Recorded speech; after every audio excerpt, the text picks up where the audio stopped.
గౌరవనీయులైన పాత్రికేయ మిత్రులందరికీ నమస్కారం. ఆగాల ఇప్పటికే లేట్ అయినా తిడతారేమో అని అనుకో.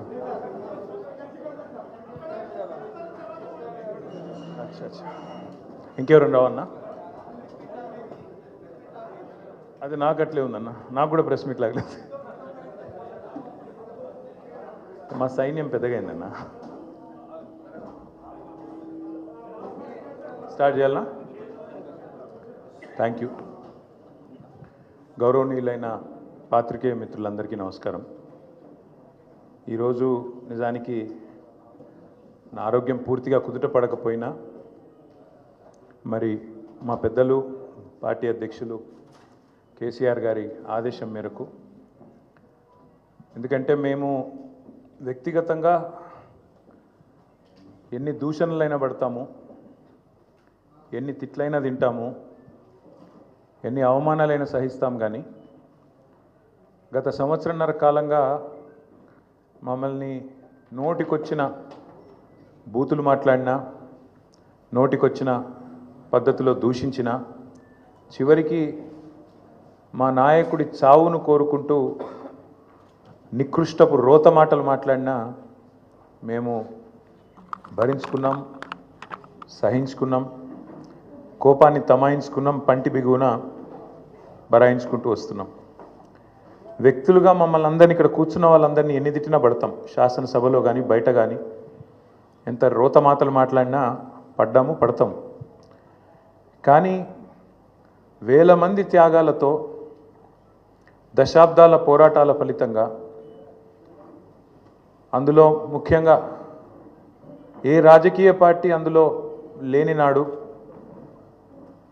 ఆనాడు టీఎన్జిఓలు ఆమోస్ గారి నేతృత్వంలో, ఇంకా అంతకంటే ముందు బుద్ధిజీవుల నేతృత్వంలో రాజకీయ నాయకులు కనీసం ఆనాడు మేలుకోకముందే మేలుకొని విద్యార్థులు, ఉద్యోగ సంఘాల నాయకులు పోరాటానికి శ్రీకారం చుట్టి అల్టిమేట్గా కేసీఆర్ గారి నాయకత్వంలో అమరుల త్యాగాల ఫలితంగా ప్రజల ఆశీర్వాదంతో సాధించిన తెలంగాణ రాష్ట్రాన్ని అవమానించే విధంగా, ఈ రాష్ట్ర భవిష్యత్తుకు ఒక శాపం పెట్టే విధంగా నిన్న ముఖ్యమంత్రి రేవంత్ రెడ్డి మాట్లాడిన దారుణమైన మాటలు ఏవైతున్నాయో అని చూసిన తర్వాత ఆరోగ్యం బాగాలేకపోయినా, ఇంకోటి బాగాలేకపోయినా, ఏదేమైనా సరే ఖచ్చితంగా నువ్వు పోవాల్సిందే, మాట్లాడాల్సిందే. పార్టీ తరఫున పార్టీగా మనం చెప్పాలి, మన వాదన పార్టీగా మనం చెప్పాలి తెలంగాణ ప్రజలకు కొన్ని వాస్తవాలు అని మా అధ్యక్షులు, తెలంగాణ తొలి ముఖ్యమంత్రి కేసీఆర్ గారి ఆదేశం మేరకు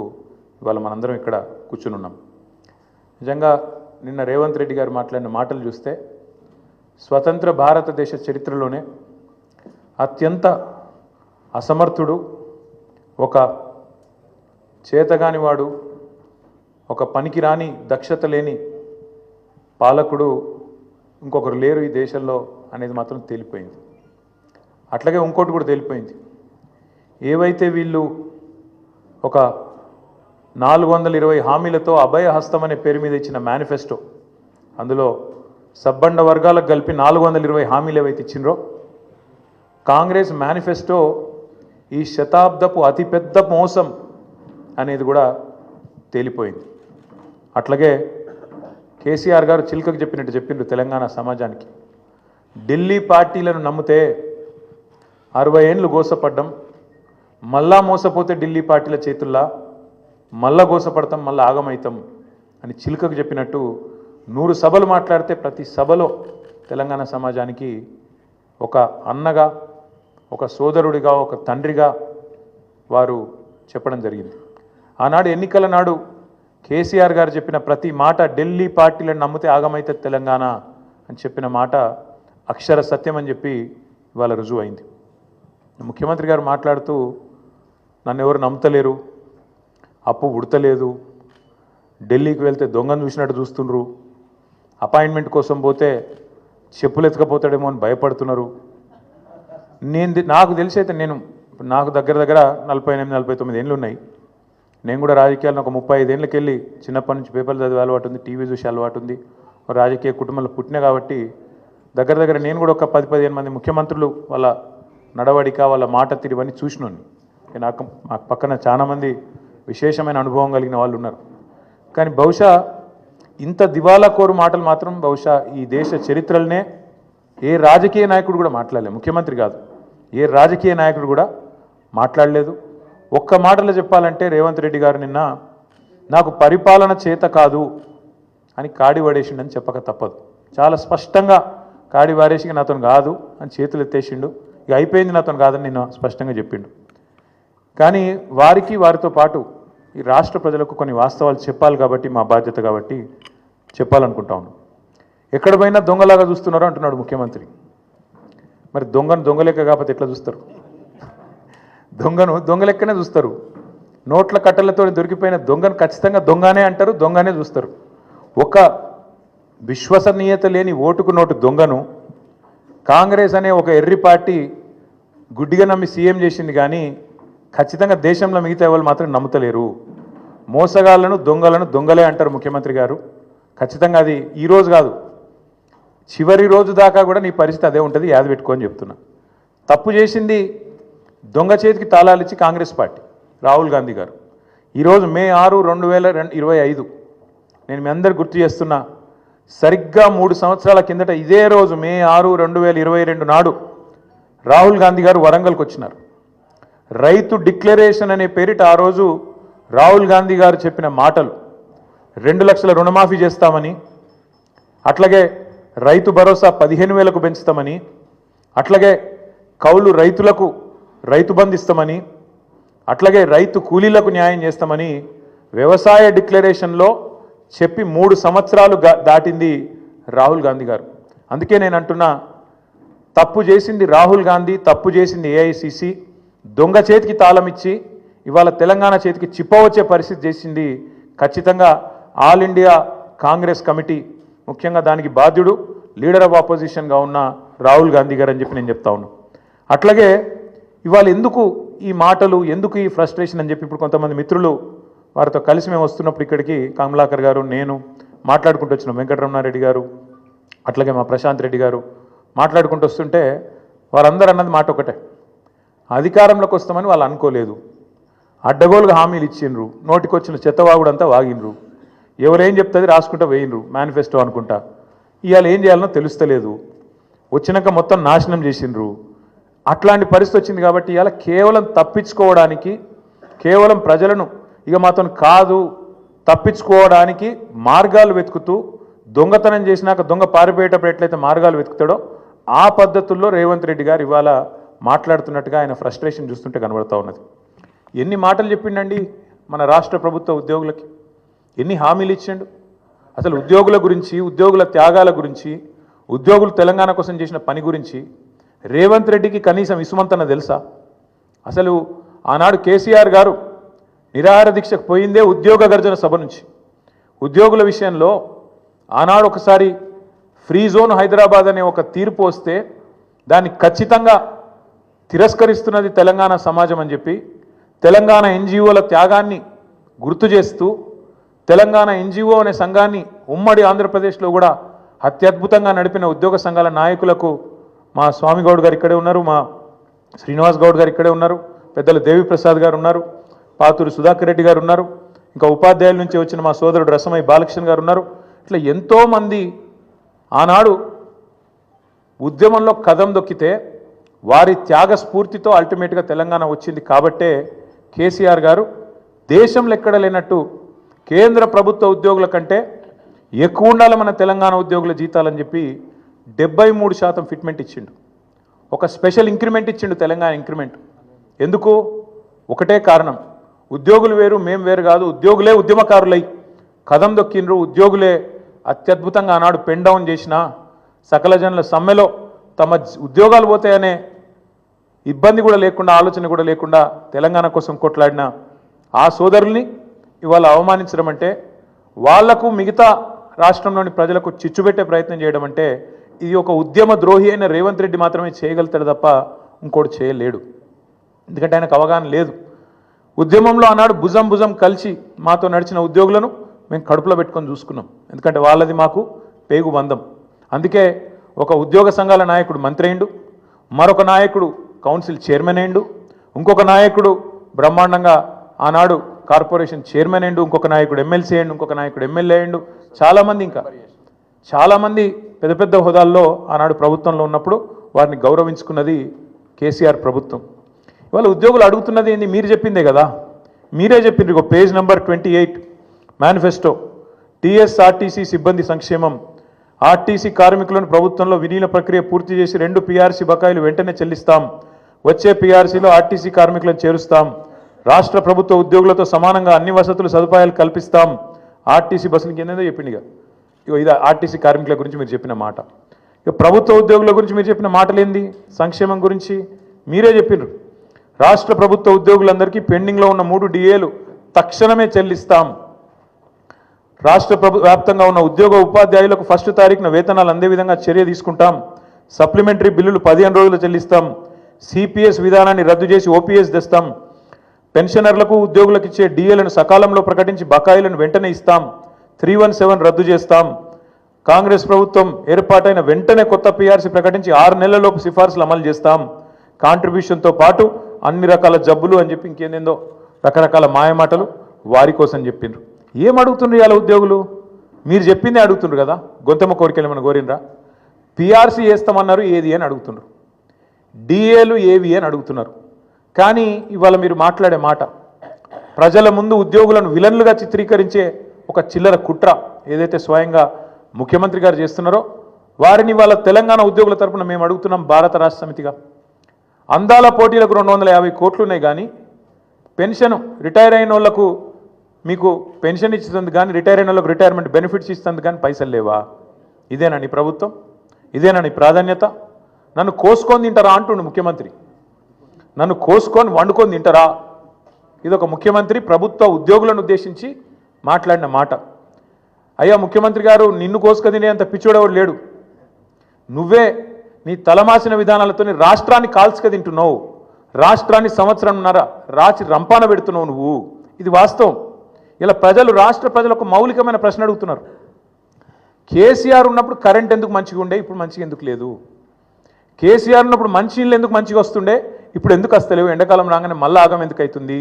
మళ్ళీ బిందెలు పట్టుకొని రోడ్డు మీదకి ఎందుకు పోవాలి? కేసీఆర్ ఉన్నప్పుడు రైతు బంధు పడుతుండే, ఇప్పుడు ఎందుకు పడతలేదు?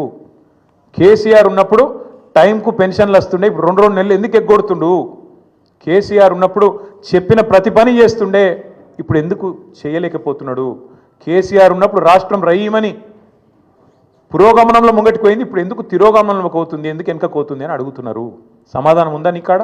ఎందుకు అంటే నీకు చేతనైతలేదు, నీ కాంగ్రెస్ పార్టీకి చేతనైతలేదు. కేసీఆర్ ఉన్నప్పుడు బీఆర్ఎస్ పాలనలో రాష్ట్రం దేశానికి రోల్ మోడల్ అవుతుంది, ఎట్లా కాంగ్రెస్ పాలనలో దివాలా ఎందుకు తీస్తున్నది? కారణం ఒకటే, ఇది నాయకత్వ లోపం. మీ కాంగ్రెస్ పార్టీ పెట్టిన శాపం తెలంగాణకు. మార్పు పేరుతో మీరు చేసిన దుర్మార్గం ఇది. అందుకే మేమనేది, ఏ ముఖ్యమంత్రి కూడా భారతదేశ చరిత్రలో ఈ 78 ఏళ్లలో తాను పరిపాలిస్తున్న రాష్ట్రానికి నీ శాపాలు పెట్టినోడైతే వాడు లేడు. ఎయిడ్స్ పేషెంట్ అంటివి, క్యాన్సర్ పేషెంట్ అంటివి, ఆఖరికి నిన్న దివాలా తీసింది మనకు అప్పు ఉడతలేదు అని చెప్పి అట్లా మాట్లాడుతీవి. అందుకే నీ దివాలా కోరు మాటలు, నీ ఇంటలెక్చువల్ బ్యాంక్రప్సీ, నీ ప్రభుత్వం యొక్క దివాలా కోరు విధానాలే వాళ్ళ రాష్ట్రం పాలిట శాపాలుగా మారినాయి. సీఎం అనేటోడు ఒక తండ్రి లాంటోడు.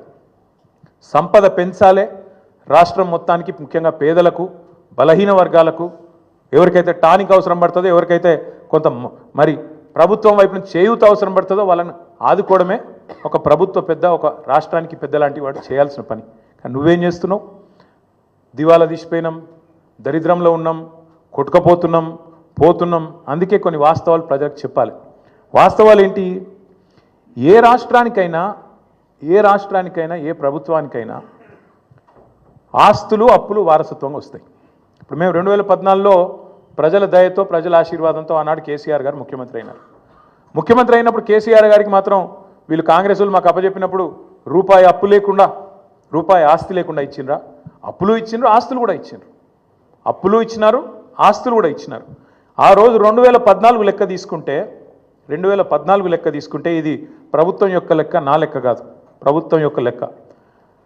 2014లో మొత్తం రాష్ట్రం యొక్క ఆదాయం సంవత్సరానికి మొత్తం రెవెన్యూ రిసీట్స్ తీసుకుంటే 51,000 కోట్లు, అంటే నెలకు 4,215 కోట్లు. మేము దిగిపోయిన నాడు రాష్ట్రం యొక్క ఆదాయం టోటల్ రెవెన్యూ రిసీట్స్ 2,16,567 కోట్లు, అంటే మేము దిగిపోయేటప్పుడు నెలకు 18,000 కోట్లు. మరి కేసీఆర్ గద్దెనెక్కినాడు నెలకు 4,215 కోట్లు, 253 కోట్లు. కేసీఆర్ గద్దె దిగిపోయినాడు నెలకు 18,000 చిల్లర కోట్లు. మరి పెరగలేదా? రాష్ట్రం యొక్క ఆదాయం పెరగలేదా? మేము పెరిగిన ఆదాయంతో కూడిన రాష్ట్రాన్ని నీకు ఇయ్యలేదా? ఇది వాస్తవం కాదా? 2014-15లో ఆనాడు కేసీఆర్ గారు ముఖ్యమంత్రి అయిన రాజు మీరు కాంగ్రెస్ వాళ్ళు మాకు ఇచ్చినప్పుడు రాష్ట్రం యొక్క సర్ప్లస్ ఎంత అంటే 369 కోట్లు. రెవెన్యూ సర్ప్లస్ ఆనాడు 369 కోట్లు. మేము దిగిపోయినాడు 2023-24లో మీకు అప్పజెప్పినాడు మళ్ళీ 4,882 కోట్లు. మీరు ఇచ్చినాడు 369 కోట్లు ఉంటే మిగులు, మేమిచ్చినాడు మళ్ళీ వాపస్ మీకు 4,882 కోట్లు. దీని సోర్సు ఇది సిఏజీ లెక్క, నా లెక్క కాదు, బీఆర్ఎస్ పార్టీ లెక్క కాదు, కాకి లెక్క కాదు, కాగు లెక్క. అట్లే అప్పులు తీసుకుంటే అప్పుల గురించి కూడా చెప్తా. మళ్ళా అప్పులు తీసుకున్నా ఆ రోజుకి ఈ రోజుకి మొత్తం లెక్క వివరంగా చెప్తా. అట్లే ఇంకా ఎంత కడుతున్నారు, మిత్తి ఎంత కడుతున్నారు, ఏదెంత కడుతున్నారు, ఇవన్నీ ఒక్క నిమిషం మర్చిపోతే వాస్తవం ఏంటంటే ఇది నేను 2020లో బయట పెట్టిన లెక్క. 2020లో ఆనాడు మంత్రిగా నేను తెలంగాణ అనే ఒక రాష్ట్రం భారతదేశాన్ని సాదుతున్న రాష్ట్రాల్లో ఒకటి, జాతి నిర్మాణానికి దోహదపడుతున్న రాష్ట్రాల్లో ఒకటి.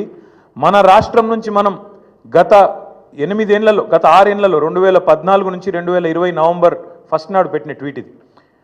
2,72,926 కోట్లు, అంటే దాదాపు 2,73,000 కోట్లు పన్నుల రూపంలో తెలంగాణ నుంచి మనం కేంద్రానికి కడితే కేంద్రం నుంచి మనకు వచ్చింది కేవలం 1,40,000 కోట్లు అని చెప్పి లెక్కలతో సహా అధికారికంగా ఒక మంత్రిగా ఆ రోజు నేను పెట్టిన లెక్క ఇది బయటికి. అంటే దేశాన్ని సాదుతున్న రాష్ట్రాల్లో, దేశంలో ఉండే ఇతర వెనుకబడ్డ ప్రాంతాలకు మరి ఇతోధికంగా సహాయం చేస్తున్న రాష్ట్రాల్లో తెలంగాణ ఒకటి అని చెప్పడానికి ఈ లెక్క చెప్తా ఉన్నా. గవర్నమెంట్ అనేది ఒక కంటిన్యూస్ ఇన్స్టిట్యూషన్. ఇంతకుముందు కిరణ్ కుమార్ రెడ్డి గారి నుంచి కేసీఆర్ గారు ముఖ్యమంత్రి అయినారు, ఆ తర్వాత ఇప్పుడు రేవంత్ రెడ్డి గారు అయినారు, రేపు ఇంకెవరో అవుతారు. అట్లే గవర్నమెంటు ఒకరి నుంచి ఒకరికి అధికారం బదలాయింపు జరిగినప్పుడు ఖచ్చితంగా ఆస్తులు వస్తాయి, అప్పులు వస్తాయి, కంటిన్యూస్ ప్రాసెస్. కాబట్టి ఇవన్నీ కూడా సహజంగా జరగాల్సిందే. కానీ ప్రతి ప్రభుత్వం కూడా ఉన్న ఆస్తులు ఎంత, అప్పులు ఎంత, మన వనరులు ఎంత, మన పరిస్థితి ఏంది, మన ఎట్లా సంపద సృష్టించవచ్చు, ఏం చేయొచ్చు, మన విజన్ ఏంది ఆలోచించుకొని నిర్మాణాత్మక చర్యలు కార్యక్రమాలు తీసుకొని ముంగటికి పోతుంది.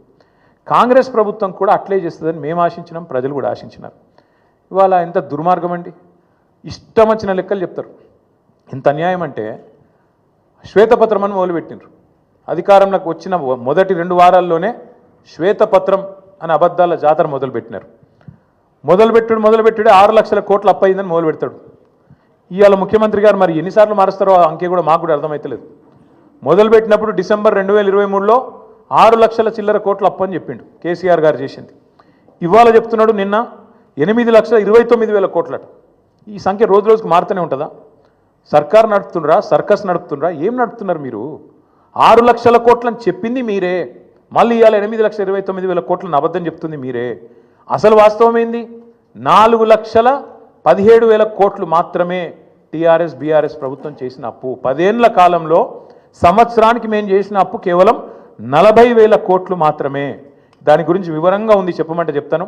కానీ మీరు ఎక్కువ తక్కువ చెప్తే కూడా మళ్ళీ మీరు వేస్తారో ఏరో. కానీ ఒకటి మాత్రం వాస్తవం, ప్రభుత్వమే ఇచ్చిన లెక్కలు, నేను చెప్పేది నా లెక్క కాదు, వాళ్ళు ఇచ్చిన శ్వేతపత్రం ప్రకారమే, సోషియో ఎకనామిక్ అవుట్లుక్ ప్రకారమే రాష్ట్ర ప్రభుత్వం మాత్రమే చెల్లించే అప్పు, రాష్ట్ర ప్రభుత్వం స్వయంగా చెల్లించే అప్పు 1,15,599 కోట్లు మాత్రమే.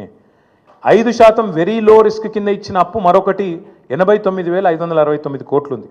దీనికి ప్రభుత్వం గ్యారంటీ ఇస్తుంది కానీ కార్పొరేషన్ వాళ్ళే కట్టుకుంటారు, వెరీ లో రిస్క్. అందుకోసమే అది మొత్తం తీసుకుంటే కూడా 4,478 కోట్లు మాత్రమే. ఇక ఇట్లా చెప్పుకుంటూ పోతే అల్టిమేట్గా బీఆర్ఎస్ ప్రభుత్వం ఆనాడు మొత్తం 10 ఏళ్ల కాలంలో చేసిన అప్పు మొత్తం తీసుకుంటే పూర్తి స్థాయిలో కేవలం 4,17,000 కోట్లు మాత్రమే, అంటే సంవత్సరానికి 41,000 కోట్లు మాత్రమే. మరి నేను అడుగుతా ఉన్న రేవంత్ రెడ్డి గారిని, మీరు దయచేసి చెప్పండి, మీరు 4,000 కోట్ల రూపాయల నెలసరి ఆదాయంతో మాకప్ప చెప్తే తిరిగి మేము మీకు 18,000 కోట్లతో అప్పచెప్తే 2023 డిసెంబర్లో నిన్న ముఖ్యమంత్రి గారు 2025 ఏప్రిల్లో ఏం మాట్లాడుతున్నాడు? మేలో 18,000 కోట్లే వస్తుంది అంటున్నాడు. మేము అప్పచెప్పినాడు 23 డిసెంబర్లో 18,000 కోట్లతో అప్పచెప్పినాం. ఇవాళ నువ్వు 25 మేలో నిలబడి మళ్ళీ 18,000 కోట్లని చెప్తున్నావు. మరి 16-17 నెలల నుంచి నువ్వేం చేస్తున్నావు? నీ ప్రభుత్వం ఏం చేస్తుంది? ఎందుకు ఆదాయం పెంచలేకపోయింది? కేసీఆర్ గారు అప్పచెప్పిపోయిన 18,000 కోట్లు తప్ప రూపాయి అయినా నీ ప్రభుత్వం ఆదాయం పెంచగలిగిందా? ఇది మేము అడుగుతున్న ప్రశ్న. ఇంకొక మాట కూడా మీకు చెప్పాలి. ఎన్ని అబద్ధాలు చెప్తాడు ఈ ముఖ్యమంత్రి అంటే, ఒకరోజు అంటాడు 7,000 కోట్ల అప్పు మితి కడుతున్నా అంటాడు, ఇంకో రోజు 6,500 కోట్లు కడుతున్నా అంటాడు. అసలు వాస్తవం ఏంది? అసలు మిత్తి అప్పు మొత్తం తీస్తే కూడా ఇగో బడ్జెట్ డాక్యుమెంట్, ఇది నాది కాదు కవిత్వం, మొత్తం ఈ ప్రభుత్వం చెప్పిన లెక్క ఎంత తప్పు అంటే, రేవంత్ రెడ్డి గారు చెప్తుంది ఎంత పచ్చి అబద్ధం అంటే, ఒకరోజు 6,000 కోట్లని, ఒకరోజు 7,000 కోట్లని మొత్తం చెప్పింది ఒక ఎత్తు అయితే, మొన్న అసెంబ్లీలో మార్చి నెలలో అసెంబ్లీలో గత 14 నెలలలో రేవంత్ రెడ్డి చెప్పిండు, అది కూడా 14 నెలలలో 64,768 కోట్లు కట్టినా అని చెప్పిండు. బయటనేమో 7,000 కోట్లను ఒకసారి, 6,500 కోట్లను ఒకసారి, నిన్న 10,000 కోట్లు నెలకు అని చెప్తాడు. అసెంబ్లీలోనేమో 14 నెలల్లో 64,768 కోట్లు అని చెప్పిండు. అంటే అల్టిమేట్గా ఏంది? ఆయన చెప్పిన లెక్క ప్రకారం అసెంబ్లీలో చెప్పింది నెలకు 4,600 కోట్లు. అది కూడా తప్పే. 6,000 తప్పే, 6,500 తప్పే, 7,000 కోట్లు తప్పే, 10,000 కోట్లు తప్పే, నెలకు 4,626 కోట్లు కూడా తప్పే. ఇది ఆర్బీఐ రిపోర్టు. దీని ప్రకారం నెలకు తెలంగాణ ప్రభుత్వం కడుతున్నది అసలు మిత్తి కలిపి కేవలం 2,000 కోట్లు మాత్రమే. ఇది కాగు లెక్క, ఆర్బీఐ లెక్క, ఇదేదో కాకి లెక్క కాదు. ఇంకొక మాట కూడా చెప్తా ఉన్న రేవంత్ రెడ్డి గారికి, వచ్చే 10 ఏళ్లలో ఎంత కట్టాలి అనేది కూడా మా దగ్గర లెక్క ఉంది. వచ్చే 10 ఏళ్లలో కూడా 2032-33 దాకా, ఇది కూడా ఆర్బీఐ లెక్క. ఇప్పుడున్న లోన్లు కింద తీసుకుంటే మొత్తం కలిపి వచ్చే 10 ఏళ్లలో కట్టేది ప్రిన్సిపల్ ఏమో 1,02,000 కోట్లు, మిత్తి 1,64,000 కోట్లు, రెండు కలిపితే కూడా 2,67,000 కోట్లు టిల్ ద ఇయర్ 2032-33. అంటే సంవత్సరానికి ఎంత అవుతుంది? వచ్చే 10 ఏళ్ళు సంవత్సరానికి 26 నుంచి 27,000 కోట్లు. ఇంతే తప్ప ఏం లేదు. దీనికి ఏదో జరిగిపోయింది, ఏమో అయిపోయింది అని ఒకది కరుస్తారు. వాళ్ళు ఎంపీలు క్వశ్చన్ అడిగినారు పార్లమెంట్లో, తెలంగాణ అప్పుల్లో మునిగిపోయిందట కదా, వాస్తవమేనా? ఇక పార్లమెంట్లో కేంద్ర ప్రభుత్వం ఇచ్చిన సమాధానం ఇది. మొత్తం 28 రాష్ట్రాలు ఉంటే తెలంగాణ 24వ ర్యాంకులో ఉంది. అప్పులు జిఎస్డిపి నిష్పత్తి తీసుకుంటే చాలా ఆరోగ్యకరమైన పరిస్థితి ఉంది తెలంగాణది. 24th ర్యాంక్ తెలంగాణదని చెప్పి కేంద్ర ప్రభుత్వం స్వయంగా పార్లమెంట్లో ఇచ్చిన లిఖితపూర్వకమైన సమాధానం. మరి ఎవరు అబద్ధం చెప్తున్నారు, ఎవరు నిజం చెప్తున్నారు? దయచేసి ప్రజలు కూడా ఆలోచించాలని మేము కోరుతా ఉన్నాం. గడిచిన 10 ఏళ్లలో తలసరి ఆదాయంలో భారతదేశంలో నెంబర్ 1 చేసిండ్రు కేసీఆర్ గారు తెలంగాణ. మాకు అప్పజెప్పిపోయినాడు కిరణ్ కుమార్ రెడ్డి గారు, తెలంగాణ అనే రాష్ట్రం 12వ స్థానంలో ఉండే తలసరి ఆదాయంలో. కానీ మేము దిగిపోయినాడు నెంబర్ 1 స్థానానికి తీసుకుపోయింది కేసీఆర్ ప్రభుత్వం కాదా? అట్లాగే ఆర్థికంగా రాష్ట్రాన్ని పరుగులు పెట్టించి దేశంలోనే అగ్రగామిగా తయారు చేసి బంగారు పల్లెంలో పెట్టి నీకు అధికారం అప్పచెప్తే 17 నెలల కాలంలోనే అస్తవ్యస్తం చేసింది నువ్వు కాదా? అస్తవ్యస్తం చేసినావని ఉత్తగానే అంటలేను నేను. ఒక్క చిన్న ఎగ్జాంపుల్ మీకు చెప్తా. స్టాంప్స్ అండ్ రిజిస్ట్రేషన్ 4 ప్రధానమైన ఆదాయ వనరులు ఉంటాయి ఒక రాష్ట్ర ప్రభుత్వానికి. సొంత పన్నుల రూపంలో వచ్చే ఆదాయం తీసుకుంటే 4 హెడ్స్ ఉంటాయి. ఒకటి స్టాంప్స్ అండ్ రిజిస్ట్రేషన్, అంటే మనం ఫ్లాట్ కొన్నప్పుడు కానీ, ప్లాట్ కొన్నప్పుడు కానీ, ల్యాండ్ కొన్నప్పుడు కానీ కడతాం కదా ప్రభుత్వానికి స్టాంప్ డ్యూటీ, అది. రెండవది వెహికల్ సేల్స్, అంటే బండి కొన్నప్పుడు కట్టే పన్ను. మూడవది నువ్వు రోజు కొనుక్కునే కూరగాయలు కానీ, నువ్వు రోజు కొనుక్కునే పప్పు ఉప్పు కానీ దాని మీద కట్టే పన్ను జిఎస్టీ రూపంలో వస్తుంది ప్రభుత్వానికి. నాలుగవది లిక్కర్ మీద వచ్చే ఎక్సైజ్ ట్యాక్స్. ఈ 4 హెడ్స్ నుంచే మీకు దగ్గర 80% ఆదాయం ఒక ప్రభుత్వానికి వస్తుంది. రేవంత్ రెడ్డి ఎంత గొప్పోడంటే ఈయన వచ్చినాక స్టాంప్స్ రిజిస్ట్రేషన్స్ వీళ్ళు అంచనా వేసింది మేము 2023-24లో కేసీఆర్ ప్రభుత్వం ఉన్నప్పుడు సంవత్సరానికి 14,295 కోట్ల ఆదాయం వచ్చేది. వీళ్ళ ప్రభుత్వం వచ్చినాక వీళ్ళు ఏం చేసిండ్రు? మేము చాలా పెద్ద పోటుగాలం, రియల్ ఎస్టేట్ అంటేనే రేవంత్ రెడ్డి అంటేనే రియల్ ఎస్టేట్ అని చెప్పి 2024-25 సంవత్సరానికి గాను ఒక 4,000 కోట్లు ఎక్కువ వేసుకున్నారు. అంచనా ఎంత వేసారంటే 18,000 కోట్ల పైచిలకు ఆదాయం వస్తుంది రాష్ట్రానికి అని లెక్కలేసిండ్రు. కానీ ఎంత వచ్చింది ఎవరికైనా? 14,000 కోట్లు మాత్రమే వచ్చింది. గత సంవత్సరం కంటే తగ్గింది. ఎందుకు తగ్గింది మరి? ఎందుకంటే మీ తప్పుడు నిర్ణయాలు, మీ తప్పుడు ఆలోచనలు. హైడ్రా పేరుతోని మీరు చేసిన అరాచకం, పేదవాళ్ళ గుడిసెలు గులగొట్టి, పేదవాళ్ళ కడుపుల మీద కొట్టి, లేఅవుట్లకు పోయి బీభత్సం చేసి నువ్వు మీ అన్నదమ్ములు అడ్డమైన వసూళ్లు చేసి ఎక్కడ చెరువులు ఉంటే ఎక్కడ బఫర్ అని ఇక్కడ ఇదని అదని బిల్డర్లను బెదిరించి ముక్కు విండి వసూళ్లు చేసి పేదవాడి కడుపు మీద కొట్టి ఆఖరికి రాష్ట్రంలో ఇవాళ రియల్ ఎస్టేట్ పూర్తిగా పడిపోయే పరిస్థితి వచ్చిందంటే దానికి కారణం నీ అరాచకపు నిర్ణయాలు కాదా? ఇది వాస్తవం కాదా? స్వయంగా ప్రధానమంత్రి వచ్చి అన్నాడు ఆర్ఆర్ ట్యాక్స్ వసూలైతుంది ఇక్కడ అని, రాహుల్ రేవంత్ ట్యాక్స్. ఇది వాస్తవం కాదా? ఇలా బిల్డర్ దగ్గర స్క్వేర్ ఫీట్కి 200 రూపాయలు వసూలు చేస్తున్నమాట వాస్తవం కాదా? మరి కాదంటే నువ్వు ప్రధానమంత్రి మీద కేసు పెట్టి ఆ మాట అన్నందుకు. ఎందుకంటున్నా అంటే ఇట్లాంటి పనికిమాలిన పనులు చేయబట్టి ఇవాళ స్టాంప్స్ అండ్ రిజిస్ట్రేషన్ తగ్గింది. జిఎస్టీ ఆదాయం కేసీఆర్ గారు ఉన్నప్పుడు 10 నుంచి 12% ఎన్నడూ తగ్గలే. 10 to 12% గ్రోత్ రేట్ ఎన్నడూ తగ్గలే. GST growth every year on year 10 to 12% పెరుగుతుండే. కానీ రేవంత్ రెడ్డి వచ్చిన తర్వాత ఒకటే సంవత్సరంలో 0% గ్రోత్ రేట్తో 28 రాష్ట్రాల్లో అట్టడుగున ఉన్నది ఇవాళ తెలంగాణ. ఇది వాస్తవం కాదా? నీ వల్ల ఈరోజు ఈ రాష్ట్రంలో క్రయ విక్రయాలు తగ్గినాయి, జిఎస్టీ పడిపోయింది. ఈ గణాంకాలు వాస్తవం కాదా? ఇది కాగ్ రిపోర్ట్లో వచ్చిన మాట వాస్తవం కాదా? నువ్వు స్వయంగా స్టేషన్ గన్పూర్ మీటింగ్లో చెప్పలేదా? 71,000 కోట్ల ఆదాయం తగ్గింది, రాబడి తగ్గింది రాష్ట్రానికి, నువ్వే చెప్పలేదా? అట్లాగే మీరే వెహికల్ సేల్స్లో కూడా ఒక నెగిటివ్ గ్రోత్ రేటు. ఒక లిక్కర్ మాత్రం పెరిగింది, మిగతా అన్ని తగ్గినాయి. వాస్తవం ఏంది? ఎందుకు జరుగుతున్నది ఇది? ఒక కుటుంబ పెద్ద నిజంగా మన ఇంట్లో సమస్య ఉంటే కూడా కడుపులో పెట్టుకుంటాడు, కాపాడుకుంటాడు, 4 గోడల మధ్యలో మాట్లాడుకుంటారు. కానీ బజార్లో పడి మా రాష్ట్రం దివాలా తీసింది, మా రాష్ట్రం సంకనాకిపోయింది, మా రాష్ట్రం పూర్తిగా ఎయిడ్స్ పేషెంటు, క్యాన్సర్ పేషెంట్ అని ఎవడన్నా మాట్లాడతాడా? This is the intellectual bankruptcy of Congress party. That's why I said the state of Telangana is not bankrupt. The state of Telangana is not bankrupt. We are in the pink of health. It is the Congress that is intellectually bankrupt. It is Revanth Reddy who is morally bereft. అంతే తప్ప తెలంగాణకి ఏం కాలే. ఒక కుటుంబంలో సమస్య ఉన్నా బయట చెప్పుకోము, బయట పడం బజార్లో. కానీ రేవంత్ రెడ్డి గారు దివాలా తీసిందని ఆఖరికి అడ్డగోలు మాటలు మాట్లాడితే చివరికి ఏమైపోయింది? ఇవాళ ఆఖరికి లంచం ఇచ్చి 170 కోట్ల లంచం ఇచ్చి ప్రభుత్వ భూములు తాకట్టు పెట్టి బ్రోకర్లకు పైసలు తెచ్చుకునే దుస్థితి వచ్చింది ఇవాళ తెలంగాణ ప్రభుత్వం యొక్క నిర్వాకం వల్ల. నేను ఇంకా గమ్మత్తైన మాట, నేను ఇంట్లో ఉన్నా, ఇక నేను రెస్ట్లో ఉన్నా, నేను వీడియో చూసి పరిశాన్ అయినా, ఇట్లా కూడా మాట్లాడచ్చా అని. ఢిల్లీకి పోతే అపాయింట్మెంట్లు ఇస్తలేరు, చెప్పులు ఎత్తుకపోతారేమో అని చెప్పి కలుస్తలేరు అన్నాడు. అమ్మతోడు చెప్తున్నా ఈ మాట, నేను ఎవరు చెప్పులు ఎత్తుకపోతారట. అరే చెప్పులు ఎత్తుకపోయేటోళ్ళు వేరే పార్టీ వాళ్ళు ఉన్నారు ఇక్కడ, అది వాళ్ళ కథ వేరు. చెప్పులు ఎత్తుకపోయింది నాకు అర్థం కాదు. ఢిల్లీకి పోతే అపాయింట్మెంట్లు ఇస్తలేరు, ఎవరు ఇస్తలేరు? రాహుల్ గాంధీ ఇస్తలేడు. కరెక్టే, నీకు ఇయ్యరు కూడా. ఎట్లా ఇస్తారు? నీకు తెలిసిపోయింది నీ కథ అంతా. ఇయ్యరు. ఈ కొత్తగా ఎవరైనా సుట్టపోడు కొత్తగా వస్తేనేమో మర్యాద ఇస్తారు ఎవరైనా సరే, 4 రోజులు ఉంటుంది మర్యాద. ఇక కానీ నువ్వు వచ్చేదేమో ఢిల్లీకి నీ పని మీద వస్తావు, మీ మూటలు మోసుకపోయేందుకు 40, 42, 43 సార్లు పోతావు ఇప్పటికీ. అందులోనట ఈయన ఎకానమీ క్లాస్లో పోతుండట. ఫోటోలు మొత్తం బయట పెడతాం, ప్రైవేట్ ఫ్లైట్లు, బిజినెస్ క్లాసులు, మీ ట్రిప్పులు మొత్తం ఫోటోలు బయట పెడతాం. సోషల్ మీడియాలో ఇప్పటికీ జరుగుతున్నాయి, మళ్ళీ పెడతాం.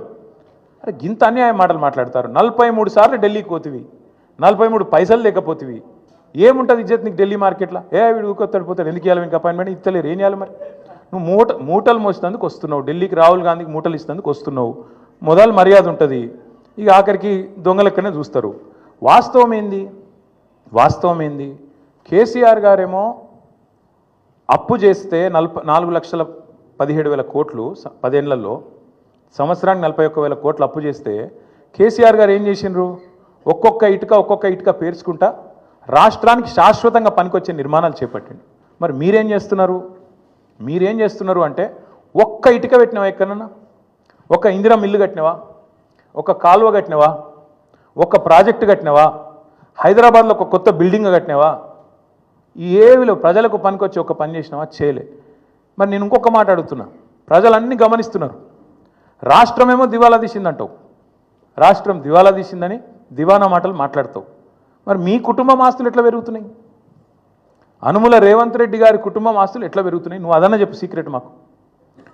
మీరు ముఖ్యమంత్రి కాగానే మీ అనుముల ఫార్ములా సీక్రెట్ సాస్ ఏదైతుందో అదేదో మా ప్రభుత్వానికి మొత్తం ప్రజలకు కూడా చెప్తే మంచిది కదా. ముఖ్యమంత్రి అయిన 6 నెలల లోపలనే మీ అన్న అనుముల జగదీశ్వర్ రెడ్డి గారు 1000 కోట్ల పెట్టుబడి పెడతా అని మీతో ఒప్పందం కుదుర్చుకుంటాడు. స్వచ్ఛ బయో అనే కంపెనీ వస్తుంది, 1000 కోట్ల పెట్టుబడి పెడతాను ఆయన కట్టుకొస్తాడు. మీ అల్లుడు వెంకట నరసింహారెడ్డి అనుకుంటే ఆయన పేరు, ఇంకేదో ఉన్నది పేరు, ఆయన కొన్ని వేల కోట్లతోని ఫార్మా కంపెనీ పెడతా అని చెప్పి లగచర్లకు వస్తాడు. దానికోసం నువ్వు మళ్ళీ అక్కడ మీ కొడంగల్లో రైతుల భూములు గుంజుకుంటావు. ఎక్కడికి వెళ్ళి వచ్చినాయి వేల కోట్లు మీ అన్నకు, మీ అల్లుడికి? మీ అల్లుడు వారి తండ్రి మీ వియ్యంకుడు మొన్ననే కదా, ఎక్కువ రోజులు కూడా కాలే, మీ వియ్యంకుడు మొత్తంగా అప్పుల్లో ఉండే కంపెనీ మొత్తం అప్పు రైట్ ఆఫ్ అయిపోయింది. మీరు అధికారంలోకి రాగానే మీ వియ్యంకుడి కంపెనీ యొక్క అప్పులన్నీ రైట్ ఆఫ్ అయిపోయినాయి కేంద్ర ప్రభుత్వం దయతోని. మీ జూబ్లీ హిల్స్ ప్యాలెస్ ఏదైతే ఉన్నదో ఇలా రేవంత్ రెడ్డి గారు ఎక్కడి నుంచి అయితే వర్క్ ఫ్రమ్ హోమ్ చేస్తున్నాడో 3 ఇంతలు పెరిగింది. పెద్దమ్మ గుడి దాకా వచ్చిందట, కొద్దిగా అయితే యువతలకు వస్తుందేమో. 2000 ఎకరాలు కొన్నాడు 4th సిటీ దగ్గర. మొత్తం వెల్దండ నుంచి మొదలు పెడితే 4th సిటీ దాకా 2000 ఎకరాలు వీళ్ళ బినామీలు, వీళ్ళ కుటుంబ ఆస్తులు పెరిగినాయి. 10 లక్షలు కూడా పెట్టుబడి లేని నీ బామ్మర్ది సృజన్ రెడ్డి 1137 కోట్ల కాంట్రాక్ట్ వచ్చింది. నీ అల్లుడు ఆస్తి పెరుగుతుంది, నీ బామ్మర్ది ఆస్తి పెరుగుతుంది, నీ కొండలరెడ్డి ఆస్తి పెరుగుతుంది, తిరుపతి రెడ్డి ఆస్తి పెరుగుతుంది, నీ వియంకున అప్పులు రైట్ ఆఫ్ అవుతాయి, నీ ఇల్లు 3 ఇంతలు పెరుగుతుంది. కానీ రాష్ట్రం మాత్రం సంకనాకిపోతుంది, దివాలా అయిపోతుంది. ఎట్లయితుంది మరి ఇది? అందుకే మేము అంటున్నాం, ఈ సీక్రెట్ ఏందో చెప్పండి మాకు కూడా, రాష్ట్రానికి చెప్పండి. మీ అన్నదమ్ములు, మీ కుటుంబ సభ్యులు, వాళ్ళ అప్పులు, వాళ్ళ ఆస్తుల గురించి కూడా చెప్పు. ఎట్లా పెడుతున్నారు సడన్గా పెట్టుబడులు పెద్ద ఎత్తున? అవి కూడా బయట పెట్టు. తెలంగాణ ఆస్తులు తగ్గుతున్నాయి ఎట్లా, అనుముల కుటుంబం ఆస్తులు పెరుగుతున్నాయి ఎట్లా ఖచ్చితంగా చెప్పాలి.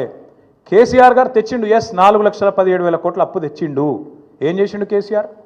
ఒక కాళేశ్వరం కట్టిండు, శాశ్వతంగా తెలంగాణకు కల్పతరువు లాంటి ప్రాజెక్టు కట్టి తెలంగాణను పంజాబ్ కంటే హర్యానా కంటే ముంగట నిలబెట్టిండు. వరి ధాన్యం ఉత్పత్తిలో నంబర్ 1 చేసిండు భారతదేశంలో కేసీఆర్. 90% పాలమూరు వలసల జిల్లాగా పేరుపడ్డ పాలమూరు రంగారెడ్డి ఎత్తిపోతల పథకాన్ని 90% పూర్తి చేసి ఒక పంపు కూడా ఆన్ చేసి మీ చేతుల్లో పెట్టిండు. 17 నెలలైంది, ఆ మిగతా 10% కూడా పూర్తి చేయలేని అసమర్థుడివి నువ్వు. కేసీఆర్ గారు అప్పు చేసిండు, కానీ ఇంటింటికి నల్లబెట్టి నీళ్ళు ఇచ్చిండు.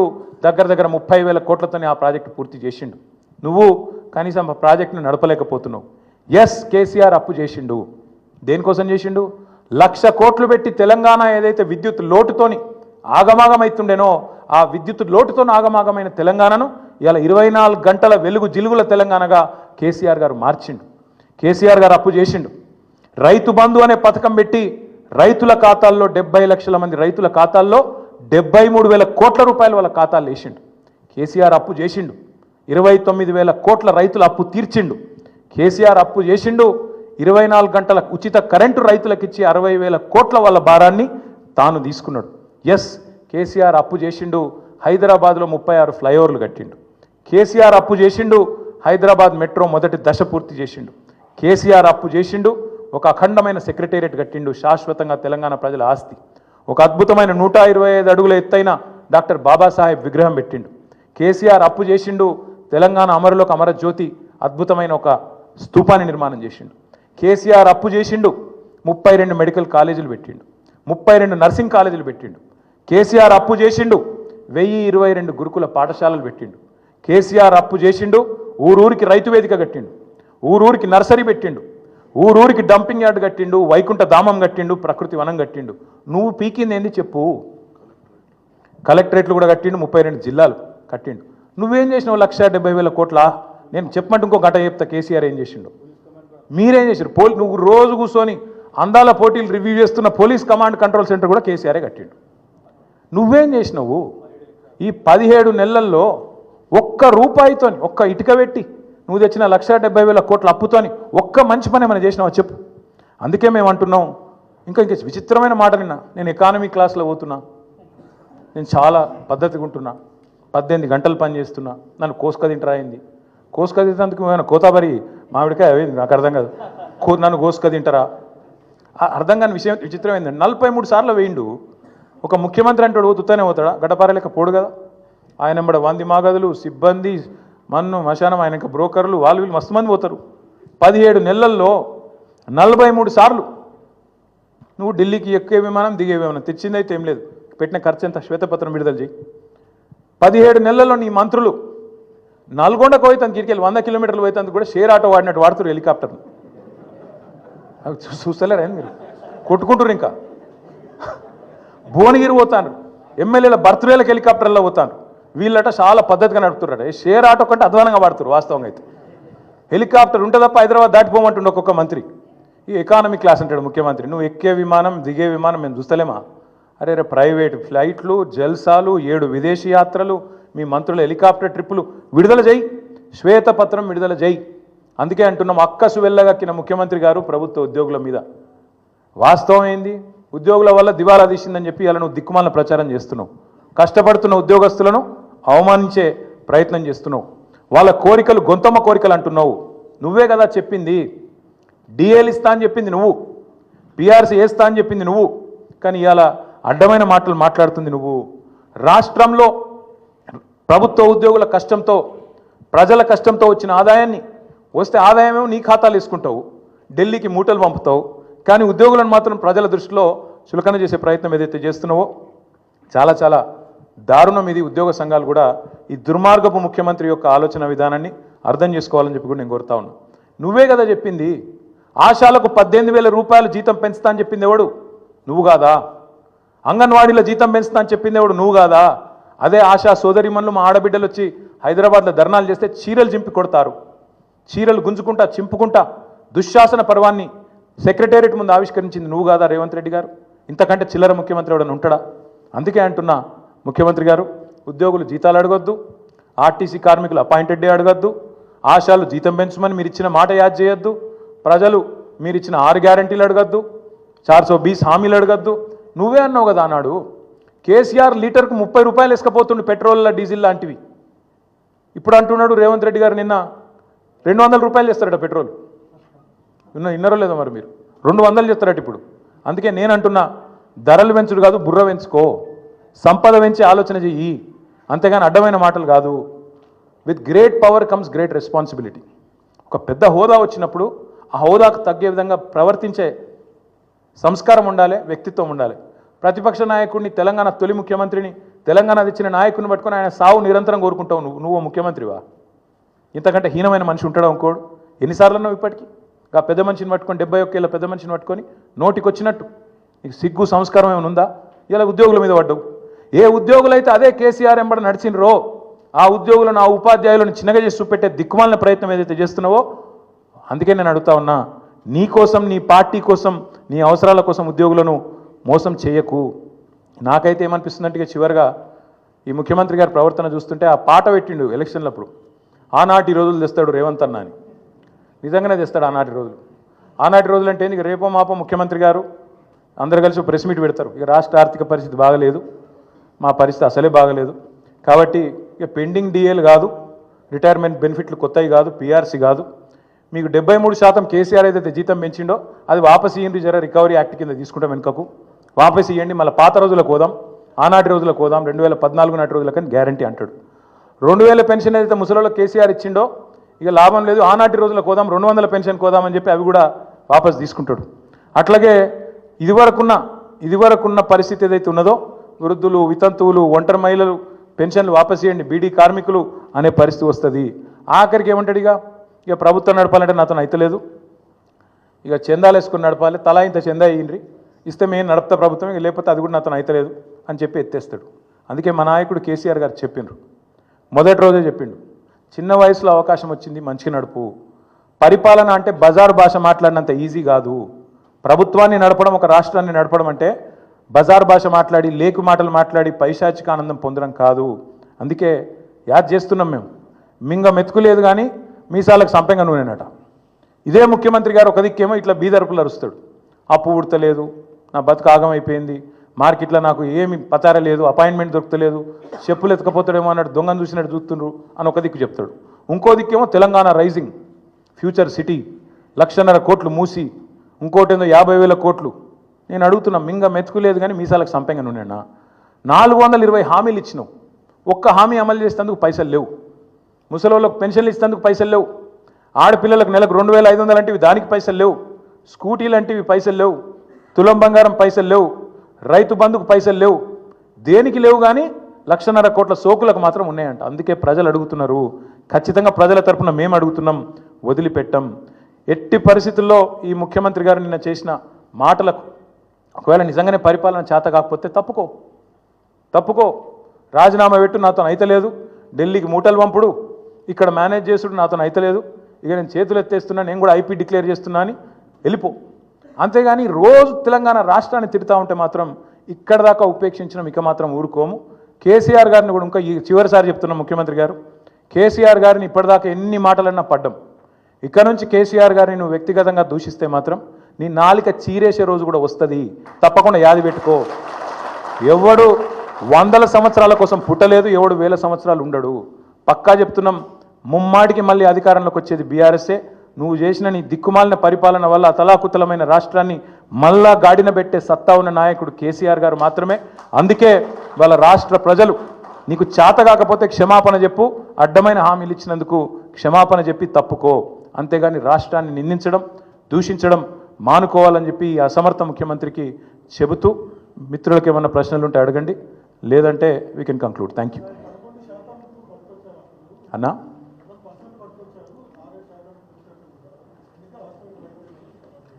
రేవంత్ రెడ్డి గారికి నేను చెప్పేది ఏమంటే, కాగితం ఇస్తా బ్రదర్, నువ్వు జర పంపి ఆయనకు. ఇది పార్లమెంటులో వీళ్ళ కాంగ్రెస్ ఎంపీ ఒక ఆయన అడిగితే మొన్న ఎక్కువ రోజులు కూడా కాదు, మార్చి 31 నాడు పార్లమెంట్లో కేంద్ర ప్రభుత్వం ఇచ్చిన ప్రత్యుత్తరం జవాబు. 28 రాష్ట్రాల్లో తెలంగాణ ఆర్థిక పరిస్థితి ఏంది అప్పుల విషయంలో అంటే, పైనుంచి కిందికి 24వ ర్యాంక్లో ఉంది. అంటే చాలా మంచిగా ఉంది. మనకంటే 23 రాష్ట్రాలు ఎక్కువ అప్పులు చేసినాయి. మరి ఆ 23 మంది ముఖ్యమంత్రులు ఏం మొత్తుకోవాలి ఈరోజు? మనకంటే ఎక్కువ అప్పులు చేసిన వాళ్ళు, మనకంటే ఎక్కువ ఇబ్బంది ఉన్న వాళ్ళు, వాళ్ళు ఏం మాట్లాడాలి మరి ఈయన ఇట్లా మాట్లాడితే? కాబట్టి చేతగాని ముఖ్యమంత్రి తప్పించుకునే ప్రయత్నం తప్ప ఇంకోటి కాదు అని ప్రజలు కూడా గ్రహించాలని మేము కోరుతాం.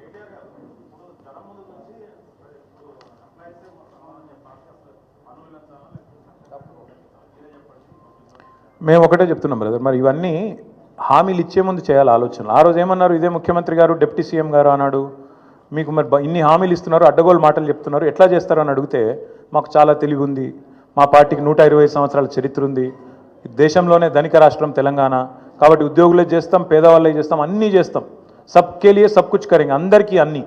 ఇప్పుడు మాత్రం ఏది కాదు మాతోని మొత్తం చేతులు ఎత్తేసి పారిపోతాం అంటున్నారు. ఈ దివాలా, అందుకే అంటున్నాను నేను, బ్యాంక్రప్ట్ అయింది, దివాలా తీసింది రాష్ట్రం కాదు, దివాలా తీసింది ముఖ్యమంత్రి, మంత్రుల బుర్రలు, కాంగ్రెస్ పార్టీ దివాలా.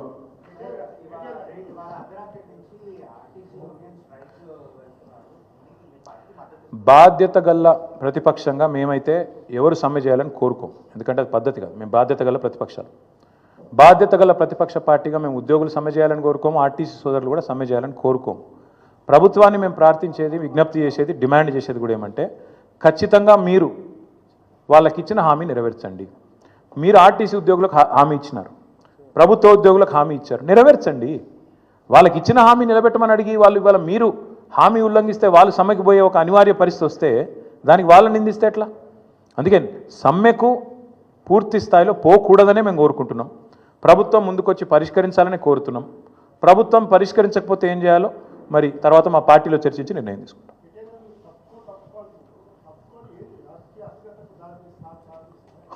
ఇప్పుడు బాగా స్థిరంగా ఉందా రాజకీయం? రేవంత్ రెడ్డి వచ్చినాక ఏది స్థిరంగా ఉంది బ్రదర్? ఆయన కుర్చీ కూడా స్థిరంగా లేదు నిజంగా చెప్పానంటే. అందుకే 43 సార్లు ఢిల్లీకి ఎక్కే విమానం, దిగే విమానం. ఈ రాష్ట్రంలో ఇప్పుడున్న పరిస్థితి ఏంటంటే, ఏ మనిషి కూడా ఈ రాష్ట్రంలో ప్రస్తుతం సంతోషంగా లేడు. పోనీ రేవంత్ రెడ్డి అయినా సంతోషంగా ఉన్నాడు అంటే నేను ఆయన ఫ్రస్ట్రేషన్ అంటే మాకు డౌట్ వస్తుంది. ఆయన నిజంగా ఆయనలో ఒక అపరిస్థితుడు ఉన్నాడు. నేను అసెంబ్లీలో కూడా చెప్పినా, మళ్ళీ కూడా చెప్తా ఉన్నా. ఒక రాము ఉన్నాడు, ఒక రెమో ఉన్నాడు. ఒకడు అట్లా మాట్లాడతాడు, ఒకడు ఇట్లా మాట్లాడతాడు. ఒకడేమో అప్పు ఉడతలేదు అంటాడు, ఇంకోడేమో 1,70,000 కోట్ల అప్పు చేసిండు, నెలకు 10,000 కోట్ల అప్పు చేస్తున్నాడు. అందుకే ఎవరు కరెక్ట్ మాకు అర్థమవుతలేదు. మరి ముఖ్యమంత్రి గారు 18 గంటలు పని చేయబట్టి నేను ఆయన మాట్లాడుతుంటే నాకు ఆశ్చర్యం అనిపించింది. పేపర్లో చూస్తే కానీ తెలియలేదు ఆయనకు సమరం డిక్లేర్ చేసిర్రు అని. ఉద్యోగులు యుద్ధం ప్రకటించినది పేపర్ చూసేదాకా ముఖ్యమంత్రికి తెలియలేదట. మరి 18 గంటలు పనిచేసే ముఖ్యమంత్రికి ఆయన కింద పనిచేసే ప్రభుత్వ ఉద్యోగులలో ఉండే అసంతృప్తి తెలియదా? లేకపోతే ఆయన కింద పనిచేసే ప్రభుత్వ ఉద్యోగులకు ఇచ్చిన హామీలు మర్చిపోయిందా? ప్రభుత్వ ఉద్యోగుల సమ్మె విషయం కానీ, వాళ్ళు చేసే పోరాటం విషయం కానీ పేపర్ చదివితే కానీ తెలియని వ్యక్తికి ముఖ్యమంత్రిగా ఉండే అర్హత ఉందా? నేను అందుకే అడుగుతా ఉన్నా. Thank you. ఎన్నికలకు ముందు సరిగ్గా 2022 తుమ్మల నాగేశ్వరరావు గారు అడగాల్సింది ప్రజలనో ప్రతిపక్షాలనో కాదు, వాళ్ళ నాయకుడు రాహుల్ గాంధీ గారు మే 6, 2022 నాడు వరంగల్లో కిసాన్ డిక్లరేషన్ పేరిట ఇచ్చిన హామీలు అమలు చేయాలని కోరుతున్నాం మేము. ఒకవేళ రాహుల్ గాంధీ చెప్పిన మాట తప్పు, రాహుల్ గాంధీకి రాజకీయం చేత కాదు, రాహుల్ గాంధీ ప్రజలను మోసం చేయడానికి ఇవన్నీ చెప్పిండు అనుకుంటే తుమ్మల నాగేశ్వరరావు గారు తేల్చుకోవాల్సింది రాష్ట్ర వ్యవసాయ మంత్రి గారు, వాళ్ళ నాయకుడు రాహుల్ గాంధీ గారితో తప్ప మాతో కాదు. Thank you. Yes sir.